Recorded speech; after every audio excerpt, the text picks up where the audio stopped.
Bien, buenos días. Nuevamente llegando a sus hogares a través de este medio.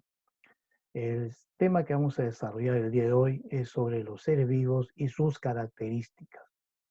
Muy bien, quiero que observen la imagen, que vayan observando detenidamente qué encuentran ustedes allí, porque luego vamos a realizar algunas preguntas que van a facilitar el desarrollo del contenido del día de hoy. Muy bien, ¿qué observas en la imagen? Algunos irán mencionando cada uno de los animales que han visto. Elefantes, jirafas, cebras, rinocerontes, leones, monos, mariposas, guacamayos. También otros mencionarán seguramente plantas. ¿Y qué tienen en común lo observado? Muy bien, son seres vivos. ¿Y quién se encargará de su estudio? Es decir, ¿habrá alguna ciencia que se ocupe de estudiar a los seres vivos? Muy bien.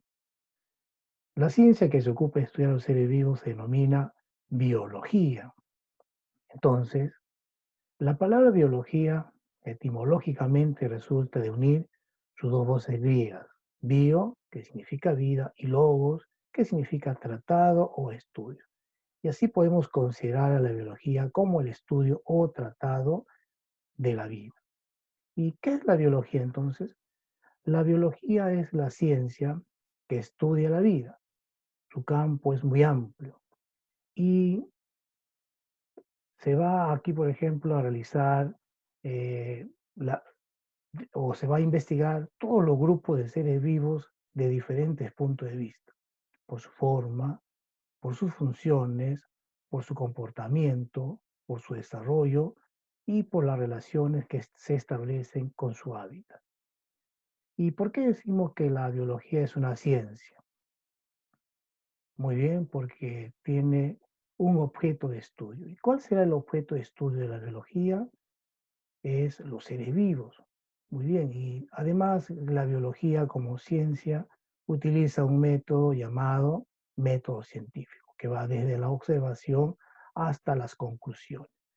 En la actualidad la biología se aplica en diversas actividades humanas, por ejemplo, en la investigación industrial, en la investigación en el medio ambiente, en la investigación en la agricultura, en la investigación en la ganadería, en la investigación médica y veterinaria.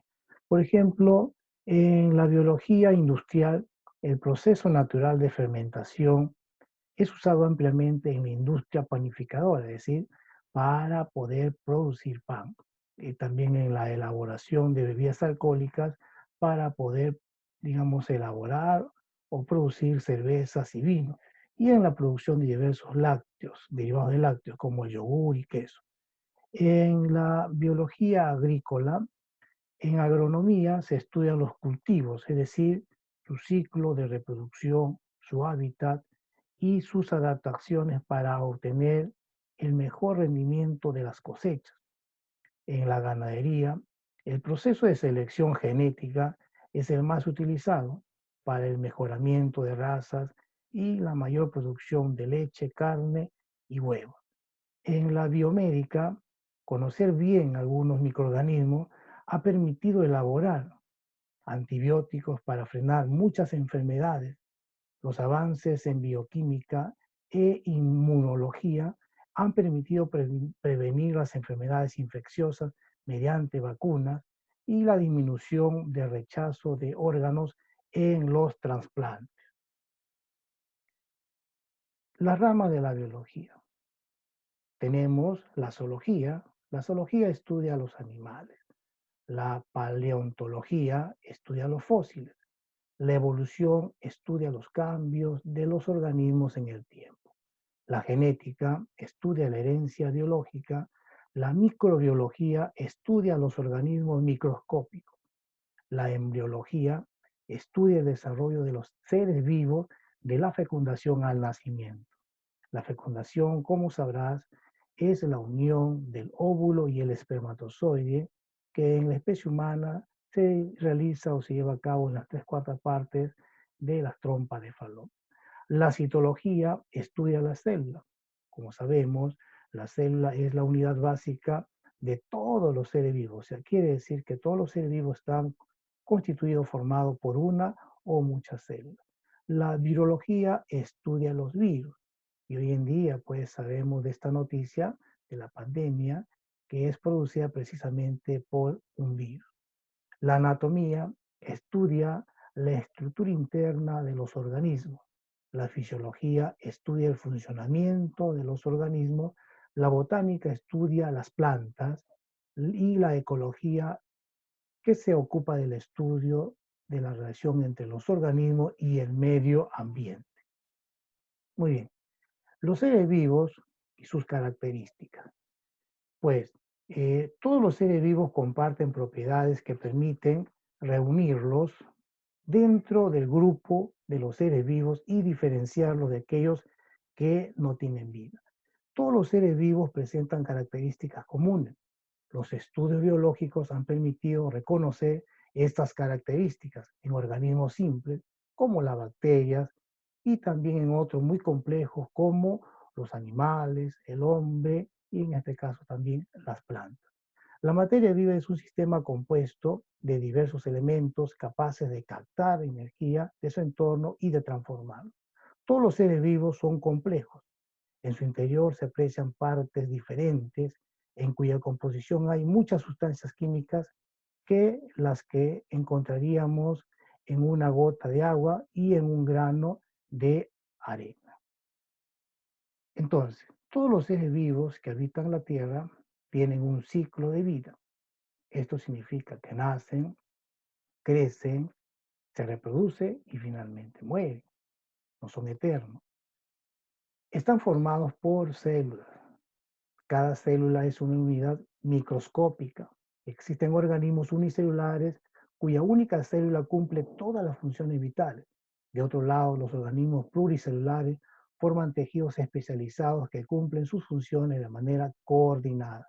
Solo los virus son acelulares. Por eso se dice que están en el límite entre lo vivo y lo inerte. O sea, quiere decir que existen organismos que están formados por una sola célula, hablemos entonces de los organismos unicelulares, y también existen organismos que están formados por la agrupación de millones de células, en este caso son los organismos pluricelulares. ¿Quiénes conforman los organismos pluricelulares? Los, los animales, las plantas y el hombre. También se van a reproducir. Es decir, los seres vivos van a reproducirse. ¿Y con qué finalidad van a reproducirse? Para poder, digamos, con, perpetuar la especie, es decir, para la continuidad de la especie, más allá de la muerte de los individuos. Los organismos aquí van a dar origen a nuevos organismos similares a sus progenitores, es decir, a sus padres, y así asegurar la continuidad de la especie. Además, van a intercambiar materia y energía con el ambiente. Esto permite el cumplimiento de las funciones metabólicas como la nutrición, el crecimiento y la reproducción. También mantienen estable su medio interno. Esta característica se denomina homeostasis y consiste en mantener estable y el equilibrio las condiciones internas del organismo. Si no hay una estabilidad y equilibrio en el organismo, entonces se manifiesta una enfermedad. También van a responder a estímulos. Tienen receptores capaces de detectar cambios para actuar frente a ellos. Esta capacidad se denomina irritabilidad y le permite a los organismos protegerse, defenderse y conservar sus condiciones internas estables. Por ejemplo, las plantas, siempre sus hojas están dirigidas al sol porque ellos van a necesitar de la radiación solar para poder llevar a cabo un proceso muy importante para ellos denominada fotosíntesis. También están adaptados a un ambiente. Van a, por ejemplo, a cambiar en el tiempo y se adaptan a las nuevas condiciones del ambiente. Este proceso evolutivo le permite a las especies sobrevivir, reproducirse y transmitir sus rasgos a la adolescencia. Por ejemplo, en el Polo Norte, los osos polares, ellos están adaptados a vivir en ese clima friolento, pues tienen un pelaje que más o menos tiene un grosor de 5 centímetros, que va a permitir que ellos puedan vivir allí teniendo esa temperatura que el cuerpo lo necesita. Además, ellos, por ejemplo, si los seres vivos van a crecer y se van a desarrollar. Todos los organismos crecen en determinadas etapas de su vida. En los unicelulares, el crecimiento involucra un aumento en número de moléculas que forman la única célula del organismo. En los pluricelulares implica un aumento en el número de células que componen al organismo. Además, sabemos de que los seres vivos van a secretar. El ser vivo tiene la capacidad para elaborar y expulsar diversas sustancias útiles al organismo. Por ejemplo, tenemos nosotros el páncreas. El páncreas elabora el jugo pancreático, también elabora la insulina, que es muy importante, en este caso la insulina, para controlar el nivel de azúcar en la sangre. También van a excretar, y cuando excretan van a eliminar hacia el exterior las sustancias de desecho que resultan del metabolismo. Muy bien, vamos entonces a observar el presente video para luego responder algunas actividades muy importantes.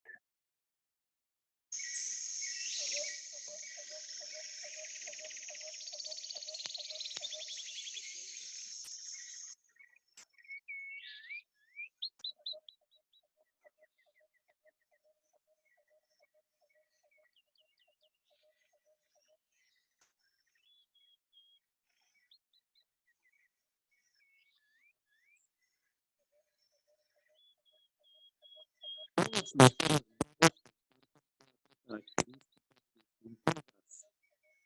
Primera, están constituidos por al menos una célula. Segunda, utilizan energía para mantener y reproducir su organización. Tercera, poseen una estructura compleja altamente organizada. Y cuarta, su función está controlada por un programa genético. Cada una de estas características se relaciona estrechamente con las otras tres y, en conjunto, son la base de las características adicionales, que son reproducción, crecimiento, desarrollo, metabolismo, homeostasis, irritabilidad, adaptación y capacidad evolutiva.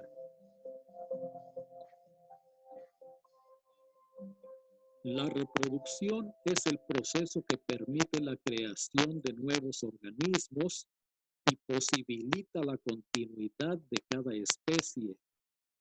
Las dos modalidades básicas de este proceso son la reproducción sexual y la reproducción asexual.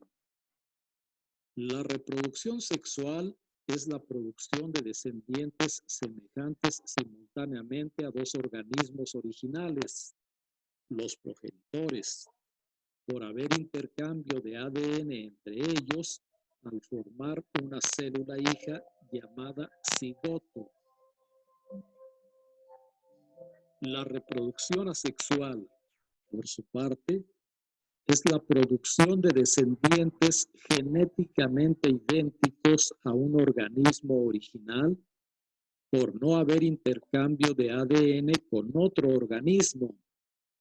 Las principales formas de reproducción asexual son fisión binaria, gemación, esporulación y reproducción vegetativa. El crecimiento se refiere al aumento progresivo de masa y tamaño de los seres vivos hasta alcanzar los límites característicos de su especie. El desarrollo se refiere a la adquisición de nuevas características o cualidades de cada individuo. El metabolismo es el conjunto de procesos de síntesis y degradación que ocurren en la célula. 1. La síntesis o anabolismo es una fase de construcción en donde la célula transforma moléculas pequeñas en moléculas grandes necesarias para realizar procesos celulares. Esta es una fase que requiere energía. Y 2.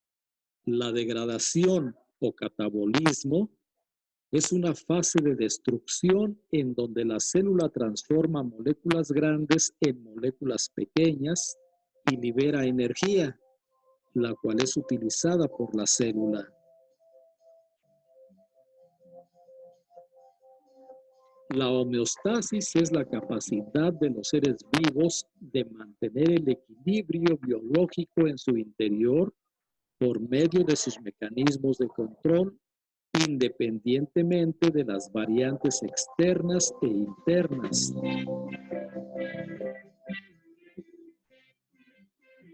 La irritabilidad es la capacidad de respuesta que tienen los seres vivos a los estímulos ambientales.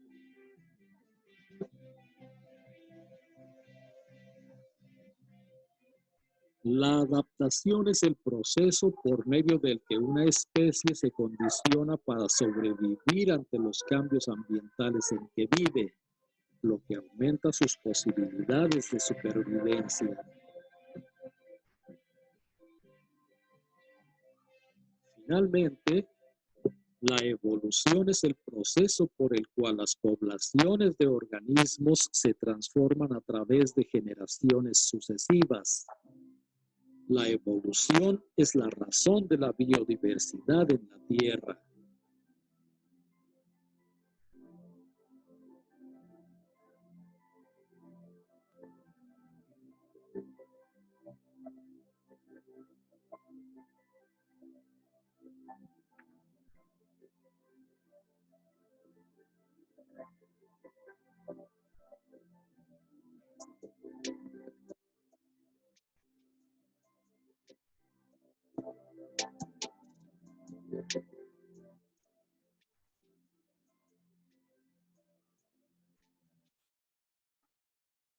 Bien, como habrás observado el video, se trata pues precisamente de lo que hemos hablado también durante todo este desarrollo. Luego, ahora vas a resolver la siguiente actividad. En tu cuaderno de ciencia y tecnología vas a elaborar una línea de tiempo sobre el desarrollo histórico de la biología como ciencia. Luego vas a responder las siguientes preguntas. ¿Qué es la vida? ¿Qué son los seres vivos? ¿Por qué los virus no son considerados seres vivos? ¿Cuál es el aporte de la biología para afrontar la pandemia? ¿Qué instrumentos o aparatos utilizan los biólogos en sus investigaciones?